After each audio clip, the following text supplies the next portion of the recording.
This afternoon, today being Sunday, 10th of March 2024, I opened my Facebook and I saw an epistle written by Fani-Kayode, and the title of the letter he wrote is "The Truth That Nigerians Do Not Want to Hear." The truth that Nigerians do not want to hear. Now, it is a long letter. I think you can go to his Facebook page and read it. But I want to react to what he wrote. So he wrote about the insecurity currently going on in Nigeria. Now, this man has the guts to say that it is the West that are perpetrating the insecurity in Nigeria, the abduction, all those things going on, that it is the US and the Europe trying to scatter Nigeria, that is what is really going on. Anyway, I did not carry any investigation about what he said, but I was laughing at him. You know why I'm laughing at him? What APC cannot do does not exist. These people will go to any extent, any level to make sure they deceive people, make sure you remove your attention from the incompetence of Bola Tinubu. Now, I want to connect a dot that can never be connected.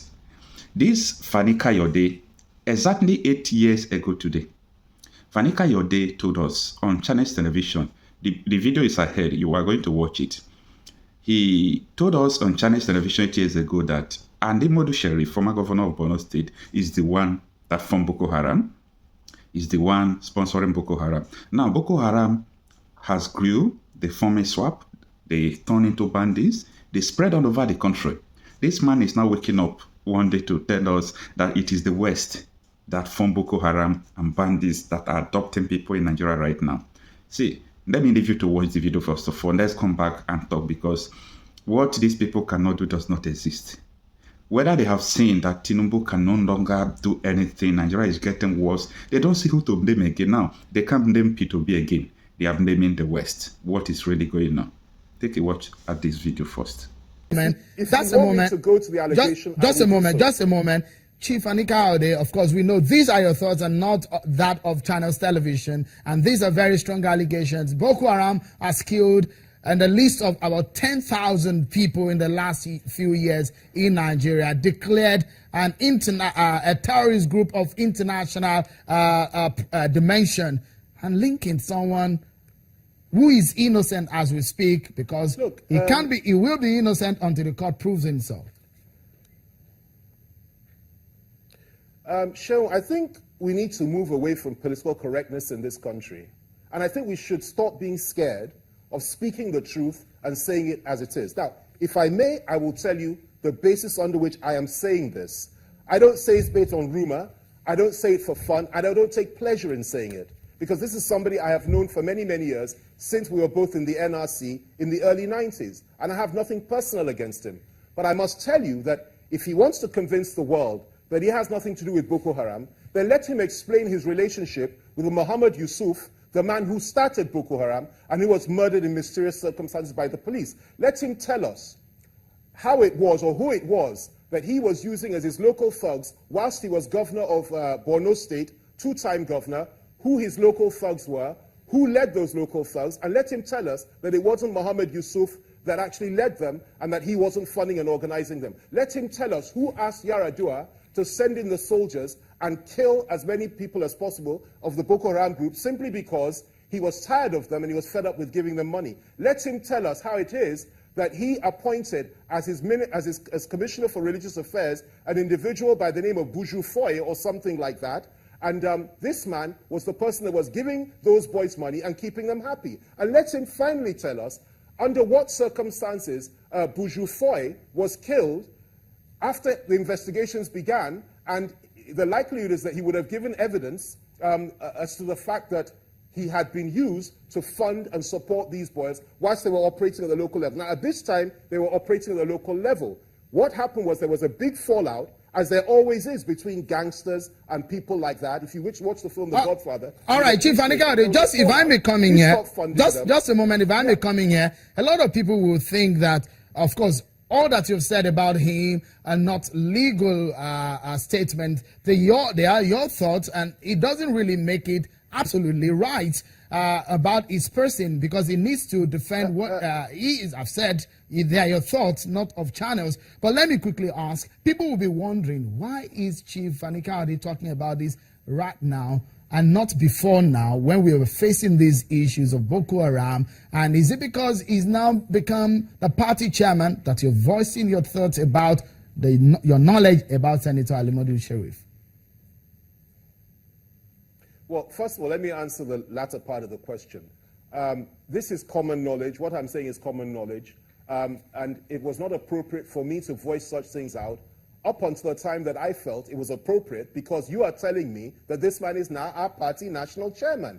We need to have a sensible, serious person to run the affairs of our party. And honestly, I couldn't care who it was. But one thing I will not do is associate myself with a political party that has a man with such antecedents behind him. So that's the first aspect. Now, the second aspect is this. I am asserting, and I'm saying it again, that the way Boko Haram started, he had a hand in it. He funded them at the local level. He was using them as his personal thugs until the time that Mohammed Yusuf was arrested. When Mohammed Yusuf was arrested and was under interrogation, somebody killed him. Somebody gave that order so that he wouldn't expose so much. The next thing that happened, a couple of years later, his own commissioner, who had been briefed and who had, for a number of years, been funding these boys, was also interrogated. He too was killed under mysterious circumstances, and so on and so forth. And what then happened was that they turned on him and held him responsible for the death of their leader and for the death of of his own commissioner, because they believed, rightly or wrongly, that he wanted to cover certain things up. Now, that's the history of it. I have a very good friend who is now a governor in Kaduna State. He told me something a number of years ago. And he told me that, look, if we wanted to solve the problem of Boko Haram, all we needed to do was ensure that justice was done, and those that ordered the killing of Mohammed Yusuf and a number of other people to cover up their own antecedents should be brought to book, arrested, prosecuted, and jailed. We didn't do that. And these boys went to the streets, started killing everybody until an international dimension entered it. The whole thing was hijacked by Al-Qaeda, ISIL, and of course some local politicians in Nigeria, and it became the monster that we have today. So to divorce him from the Boko Haram insurgency and say he had nothing to do with it is absolute rubbish. All right, Chief Fani-Kayode, tell me, and many people compare what I'm saying. Chief Fani-Kayode, quickly tell me, you are saying that you will not associate yourself with Senator Alimadu Sheriff being the PDP chairman. Does it mean that you're no longer a PDP chairman, or if he continues as the party chairman, will you leave the party? Well, I'm telling you clearly and categorically that I am a member, I'm not just a member, I'm actually the chairman of the strategy committee of the Ministers' Forum, PDP Ministers' Forum. On Tuesday, we will meet. I'm telling you this clearly and categorically. As a group, a decision will be taken as to whether or not, the wisdom in continuing with this strange arrangement that we have. If the group decides to stay on for a period of time, let's look at what the conditions are, and then collectively we'll take a decision at that point. But my own personal views I've stated here. But I shall wait until Tuesday, and let's wait and see what the collective decision of the PDP ministers are. I'm very uncomfortable with this situation. It's unfortunate we have to air these things openly and publicly, but as I said, I will not and I cannot operate in a cult. I cannot accept a situation where a man that's so discredited, a man that has such incredibly shady antecedents and so on and so forth, will be the national chairman of the leading opposition party in the country. All right. Welcome back. Glad you watched to the end of this interview. Now, it is outrageous. This is so bad that someone who knew how Boko Haram was formed in Nigeria, who knew the sources of insecurity, who knew how United Arab Emirates on the date September 15, 2021 published these names of people who are sponsoring the insurgency in Nigeria, who knew so many things that have gone wrong with our current Vice President Kashim Shettima. I'm not afraid to call names because I am not the one saying it. I'm just repeating what was said on our national televisions, on our Rise News, on Channels Television. I have the footage, I have the video, I have the evidence of what I'm saying, that these people are the core, the hub of the insecurity going on in Nigeria. So we can't leave that and begin to chase shadow. How can the West sponsor insecurity in our country? Then what are we doing with our military? What is really going on? Let me know what you think about what this man said on the comment section. Thanks.